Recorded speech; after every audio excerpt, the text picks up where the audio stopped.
감사로 제사를 드리는 자가 나를 영화롭게 하나니 그 행위를 옳게 하는 자에게 내가 하나님의 구원을 보이리라. 그 행위를 옳게 한다는 게 뭘까요? 올바로 산다, 거룩하게 산다, 그 말일까요? 여기서는 감사로 제사를 드리는 것을 말합니다. 그 행위를 옳게 한다는 거예요. 그렇죠? 그래서 감사로 제사를 드리는 자가 하나님을 영화롭게 할 뿐 아니라 하나님의 구원을 경험한다 하는 것입니다. 그래서 오늘 제목은 한번 따라하겠습니다. 감사 보은의 생활. 감사 보은이 뭐죠? 감사하고 은혜를 보답한다 하는 뜻입니다. 여러분 혹시 하치코라고 하는 개 들어보셨나요? 하치코. 1923년도에 태어난 개가 있습니다. 개 이름까지 왜 거론하느냐? 이게 이제 영화로 만들어진 실화입니다. 실화. 도쿄 제국대학의 농학부 교수였던 우에노라고 하는 사람 반려견이었는데요. 매일 아침 주인을 역에까지 배웅을 했습니다. 개가. 저녁에는 돌아오는 시간에 맞춰가지고 역에 나가서 기다리고 그렇게 늘 배웅하고 나가서 또 와중하고 이렇게 그랬는데 어느 날 이 교수가 갑작스럽게 대학 강의 중에 뇌출혈로 사망하게 됩니다. 출근해서 갔는데 안 돌아오는 거죠. 근데 강아지는 하치코는 그 후로도 계속 그 역에 나가는 겁니다. 9년이 넘는 시간 동안 매일같이 그 역에서 주인을 기다렸습니다. 결국 이 하치코는요, 그 역 근처, 역 이름은 시부야 역입니다. 역 근처에서 생을 마감하게 됩니다. 비가 오나 눈이 오나 더운 날이나 추운 날이나 변함없이 역 앞에서 기다리는 모습은 많은 사람들의 마음을 감동시켰습니다. 그래서 그 내용이 신문에 실리기도 하고요. 전국으로 알려졌습니다. 지금도 그 시부야 역 옆에는요, 하치코의 동상이 있다고 합니다. 많은 사람들이 찾아가서 그 감동적인 이야기를 기억하고 있습니다. 이것은 영화로도 만들어져서 전 세계 사람들에게 감동을 주었고 받은 사랑과 은혜에 대한 영원한 감사와 보은의 상징이 되었다 하는 겁니다. 자, 여러분 이런 이야기에 가슴을 찡하게 하는 만드는 이유가 뭘까요? 그것은 몰인정하고 냉정한 인간 사회 속에 한 마리의 개가 보여준 보은의 정에 압도되고 인간으로서 무정에 대한 죄책감을 느끼게 하기 때문입니다. 개도 그렇죠. 그런데 사람은 그러지 못한 모습을 볼 때, 야, 우리가 참 짐승만도 못하구나. 야, 그래서 개도 저렇게 은혜를 아는데 하는 그런 생각을 하게 되는 겁니다. 우리가 사는 이 세계는 서로 깊이 이해하고 감사하며 은혜를 갚는 미덕을 가지려고 노력할 때 비로소 따뜻하고 인정이 넘치는 세계가 될 수 있습니다. 그러나 현대에 사는 사람들은 그러지 못한 경우가 많죠. 우리는 이 세상에 사는 사람들을 몇 가지로 분류해 볼 수 있습니다. 첫 번째, 은혜를 입고도 무관심한 사람. 그래서 옛말에 이런 말이 있습니다. 은혜는 물에 새기고 원수는 돌에 새긴다. 은혜를 물에 새기면 어떻게 돼요? 아무리 새겨도 흘러가면 끝입니다. 그죠? 원수는 돌에, 원하는 돌에 새긴다. 은혜 받은 것은 쉽게 잊어버리는데 원하는 두고두고 마음에 품고 있다는 뜻이죠. 사람들은 먼저 부모의 은혜를 쉽게 잊어버립니다. 많은 사람들이 부모의 슬하에서 자랄 동안 받은 사랑과 은혜를 평범하게 지나쳐버리고 남들보다 못하게 대해준 것만 오랜 세월 두고 마음에 품고 있습니다. 또한 부부간의 사랑과 은혜도 잊어버립니다. 남편에게 받은 사랑, 아내에게 받은 은혜를 사람들은 당연지사로 생각하며 잊어버리는 것입니다. 뿐만 아니라 스승의 은혜를 잊어버리고 있는 것이 오늘날의 풍조입니다. 오늘날 학생들은 선생님들을 대할 때 스승으로서보다 월급을 받고 가르치는 사람 정도로만 생각을 하고 있습니다. 그 때문에 학생들은 학교에서 선생님에게 받는 지식과 은혜와 사랑을 당연지사로 생각하고 있는 것입니다. 나아가서 형제간의 정과 사랑도 잊어버립니다. 오늘날 형제들은 서로 사랑을 주고 간직하기보다 사랑을 주지 않는다고 불평하는 경우가 더 많습니다. 더군다나 오늘날 이웃 간의 은혜는 거의 잊어버리다시피 합니다. 여러분, 우리가 길을 다니다 보면요, 여기 교회 오실 때도 봤지만 길이 깨끗해요. 그죠? 근데 가을 되면 낙엽이 엄청나게 떨어집니다. 낙엽만 있겠습니까? 쓰레기 막 날아다니지 몰라요. 새벽이나 밤 되면. 근데 이게 다 어디 갈까요? 돈 조금 받고 이걸 쓸어대는 분들이 있다는 겁니다. 새벽에 박는 게. 우리가 낸 세금 아니냐? 근데 우리가 낸 세금에 비해서 그분들이 수고를 참 많이 하세요. 여러분, 내가 이렇게 수고해가지고 노트북 만들고 이거 만들고 내가 다 해가지고 하면요, 평생 해도 못 만들어요. 이거 하나도 못 만들어요. 근데 조금 주고 어떻게 보면 이거 살 수 있는 겁니다. 그렇죠? 결국 내가 살아가는 것은 나 혼자가 되는 게 아닙니다. 많은 사람들의 수고로 되는 겁니다. 침대 하나도 이사할 때 보면요, 이거 나사 풀어가지고 막 조립하고 옮기고 해보면요, 역시 전문가가 해야 돼, 이런 생각이 들 때가 많습니다. 전문가가 하기는 하지만, 그죠? 저기 수전 고장이 나가지고 물 나오는 것도 막 이렇게 돌리고 하고 하다 보면 한참 걸려요. 그것도 하면요, 해보면 다 해요. 할 수는 다 있어요. 자전거도 고치면요, 다 해요. 하기는 다 할 수 있는데 시간 많이 걸립니다. 그걸 하면서 느끼는 거는, 늘 할 때마다 느끼는 거는, 역시 전문가가 있어야 돼. 우리가 다 내가 알아서 혼자서 다 할 것 같으면요, 못 산다는 겁니다. 우리는 이웃이 있어서 우리가 얼마나 수월하게 사는지 모릅니다. 여러분, 찬양팀, 그죠? 여기 찬양팀만 우리 교회에서 운영한다 해도 이게 쉬운 거 아닙니다. 그죠? 이 사람들 관리해야 되죠. 영적으로 보살펴 줘야 되죠. 또 막 간식도 먹여야 되죠. 악기 사줘야 되죠. 얼마나 힘들겠어요. 근데 탁 해가지고, 그죠? 우리 은혜롭게 찬양할 수 있도록 우리 도와주잖아요. 얼마나 감사한지 모릅니다. 사람들은 무관심 속에서 이웃에게 받은 은혜를 아주 소홀하게 취급하고 있는 것입니다. 그래서 은혜를 입고도 무관심한 사람. 두 번째는 어떤 사람들이 있느냐? 은혜를 입고 그것을 원수로 갚는 사람도 있어요. 원수로 갚는 사람. 성경에 보면 은혜를 원수로 갚은 대표적인 인물이 있습니다. 누굴까요? 은혜를 원수로 갚은 대표적인 인물, 가룟 유다입니다. 가룟 유다는요, 3년 반 동안 예수님 은혜와 사랑과 신뢰를 받았습니다. 여러분, 유다는 돈꾀를 맡았어요. 아무에게나 돈꾀를 맡기지 않습니다. 가장 신뢰하는 사람에게 돈을 맡기는 법입니다. 그러나 가룟 유다는요, 예수님을 은 30냥에 팔아버리고 맙니다. 은 30냥이 뭘까요? 얘는 종값입니다. 종. 사람을 종으로 팔 때 은 30냥으로 거래를 하거든요. 자기 스승을 종의 가격으로 팔아넘기고 십자가에 못 박혀 돌아가시도록 방조했다는 겁니다. 그 때문에 가룟 유다는 긴 역사를 통해 사람들로부터 비난을 받고 있는 것입니다. 그렇다면 사람들은 왜 이런 비열한 일을 할까? 그것은 열등의식 때문입니다. 열등의식.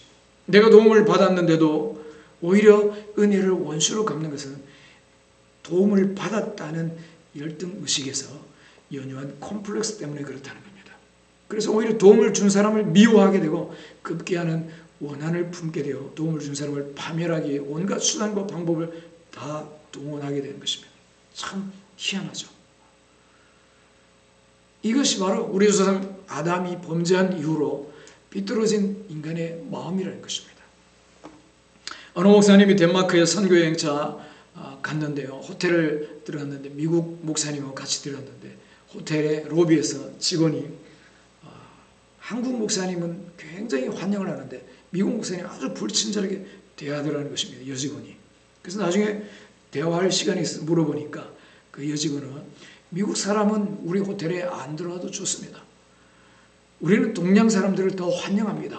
그러더라는 겁니다. 그래서 그 목사님이 정색을 하고 왜 당신들은 미국 사람을 그렇게 미워합니까? 만약 미국 청년들의 피가 아니면 그들이 피 흘리지 않았다면 이 유럽은 완전히 나치 독일의 침략에 짓밟혔을 텐데요. 그래서 이렇게 대답합니다. 그 때문에 우리는 미국을 좋아하지 않습니다. 자기네들이 우리를 도와줬으면 도와줬지 의스될 필요는 없다고 봅니다. 이 말을 듣고 목사님이 참 미국이 불쌍하다 하는 생각이 들었다는 겁니다. 그 많은 물질과 청년들을 희생시켜가지고 자유를 지켜주고 은혜를 베풀었는데 오히려 비난을 받고 공격의 대상이 되어버렸다는 거죠. 물론 미국 사람들이 또 어떤 때는 세계에서 불손한 태도를 취하기도 했지만 미국이 자유세계를 위해서 힘쓴 일은 칭찬받고 감사하고 고마워해야 할 일이라는 것입니다.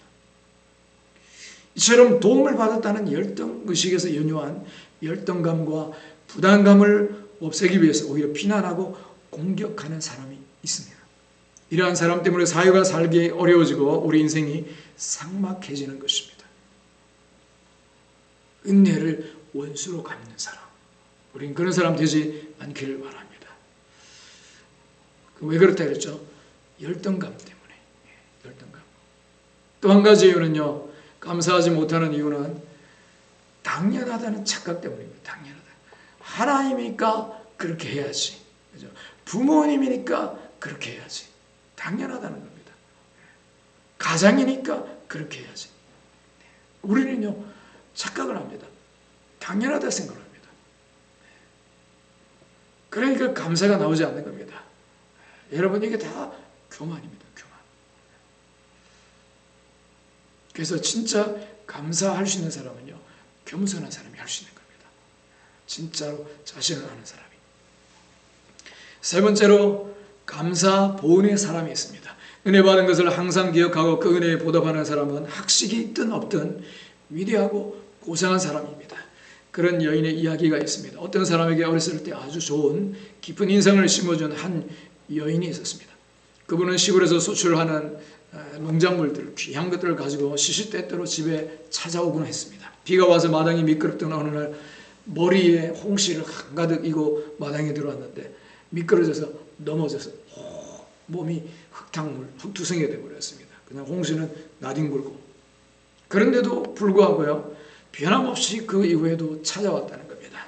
근데 이분이 집에 물건을 들고 찾아오는 데는 이유가 있었습니다.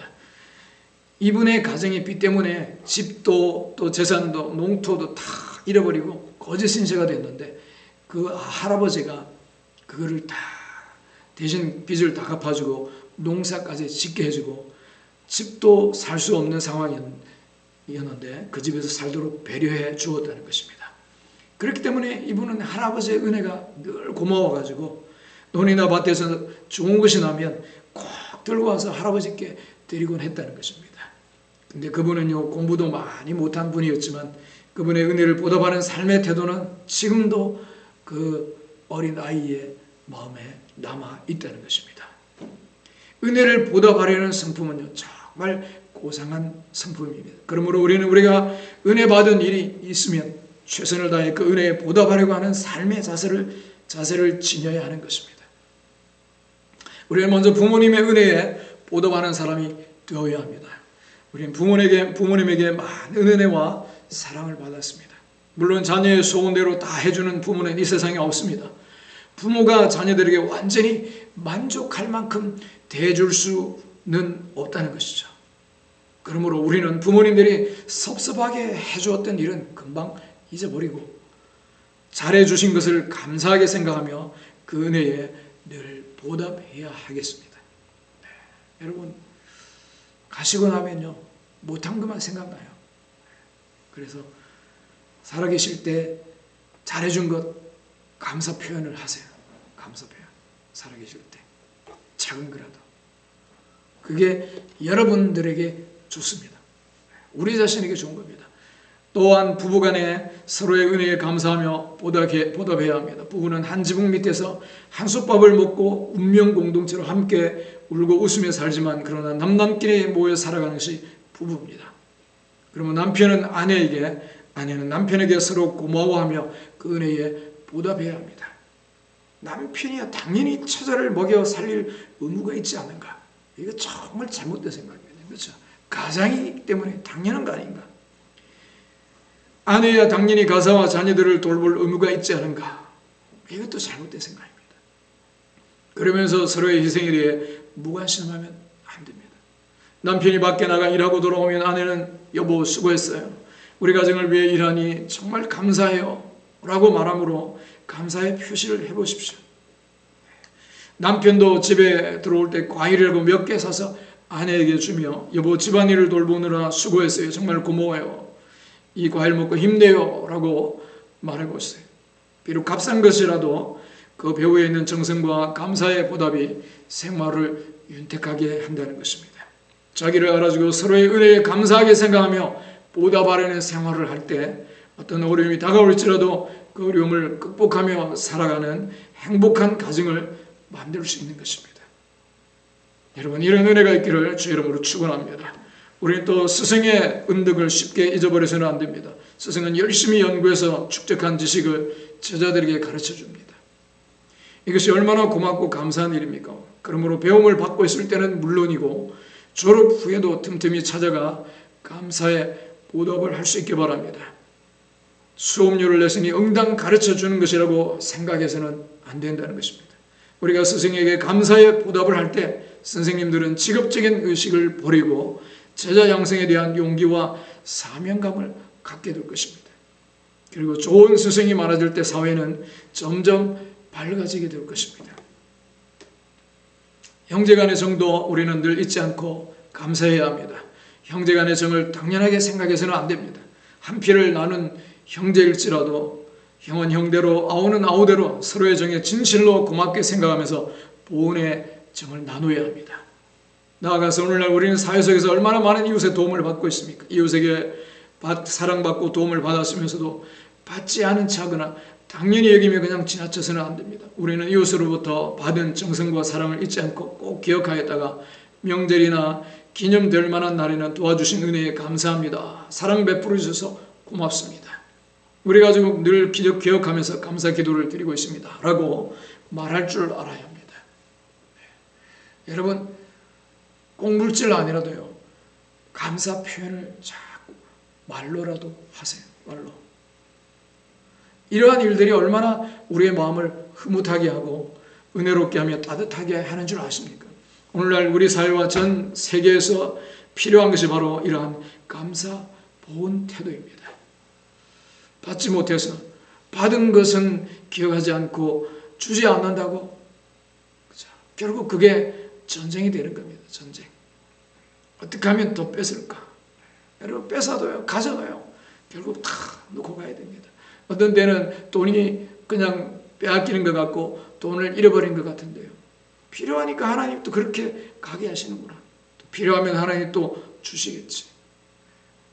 중요한 것은 하나님 사랑하고 사람 사랑하는 건데 또 사명 감당하는 건데 하나님 뜻을 깨닫고 어떠한 상황 가운데서도 하나님을 경외하는 것을 잃지 않는 것인데 우리가 보이는 것들로 인해서 휘저어지고 흔들릴 때가 많다는 것입니다. 여러분 감사 보은의 삶이야말로 인격을 고상하게 하고 가정을 화목하게 하며 생활을 아름답고 풍요롭게 만들어줍니다. 우리는 하루살이 같이 살다가 세월이 지나면 급기야 한 줌의 흙으로 돌아갈 수밖에 없는 비운에 처한 존재입니다. 그래서 성경은 이렇게 말합니다. 우리 성경 한번 읽어보겠습니다. 야고보서 4장 14절 너희 생명이 무엇인가 너희는 잠깐 보이다가 없어지는 안개니라. 잠깐 보이다가 없어지는 안개니라. 별거 아니라는 겁니다. 별거. 그 밑에도 읽어보겠습니다. 모든 육체는 풀과 같고 모든 영광이 풀꽃과 같으니 풀은 마르고 꽃은 떨어지되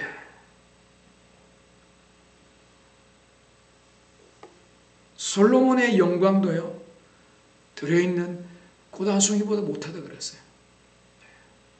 그 솔로몬의 화려했던 그 영광도 그러므로 인간의 종말은 얼마나 비극적인지 모릅니다. 그러나 하나님께서 우리를 구원하여 주시고 우리를 멸망하는 짐승에서 존귀한 자로 삼아주셨습니다.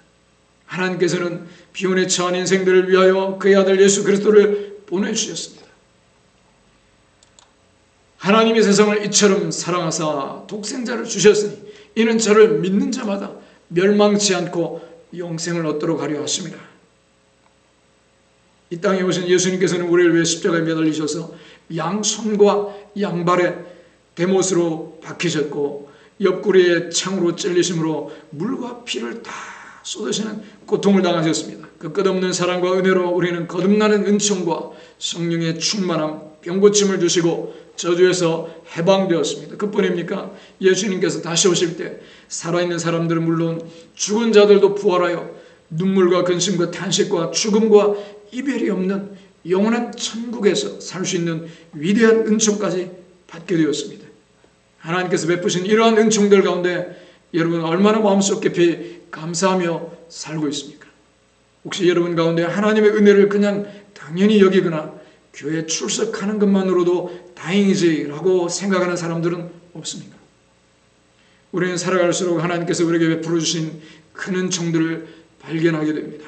우리는 죄책과 죄에서 허덕이며 허무와 무의미 속에서 죽음이라는 절대무로 산산조각 날 수밖에 없는 존재였습니다. 그러던 우리가 이제 주님의 품 안에서 귀중한 존재로 변화되었습니다. 우리는 용서받았고 외롭다함을 얻었으며 복받았으며 하나님의 품 안에서 하나님의 사랑까지 받는 존재가 된 것입니다. 얼마나 놀라운 사실입니까? 모든 사람이 다 사랑받기를 갈망하는데 우리는 영원한 사랑인 하나님의 품 안에서 살게 되었습니다. 하나님의 사랑을 깨달으면 우리의 운명과 자신까지 사랑하게 되고 존중할 수 있게 됩니다. 여러분, 자신을 존중할 때 비로소 행복할 수 있고 가족 및 이웃까지 사랑을 나눠줄 수 있게 되는 것입니다. 하나님보다 더 많이 우리를 사랑해 줄 사람은 아무도 없습니다. 찬송가 293장에도요. 주의 사랑 비칠 때에 기쁨 오네, 근심 걱정 물러가고 기쁨 오네 라고 했습니다. 진실로 우리 영혼 속에 찬란한 기쁨을 주고 영원한 사랑과 용납을 심어주고 우리의 생활을 긍정적이고 창조적이고 맑고 환하게 해주는 이 사랑을 체험했습니다. 그렇다면 이와 같은 은혜를 베풀어 주신 하나님께 우리가 어떻게 감사하지 않을 수 있겠습니까? 오늘 본문은 감사로 제사를 드리는 자가 나를 영화롭게 하나니 그 행위를 옳게 하는 자에게 내가 하나님의 구원을 보이리라고 했습니다. 그러므로 우리는 입술로 하나님께 감사드리고 나아가서 우리의 수고로 얻은 물질로 하나님께 감사드려야 할 것입니다. 감사 보응의 행위는 하나님을 영화롭게 합니다. 하나님께서 영광을 받으시고 침묵을 지키시겠습니까? 하나님께서는 구원을 보여주십니다. 영혼의 구원, 육체의 구원, 생활의 구원, 영원한 구원입니다.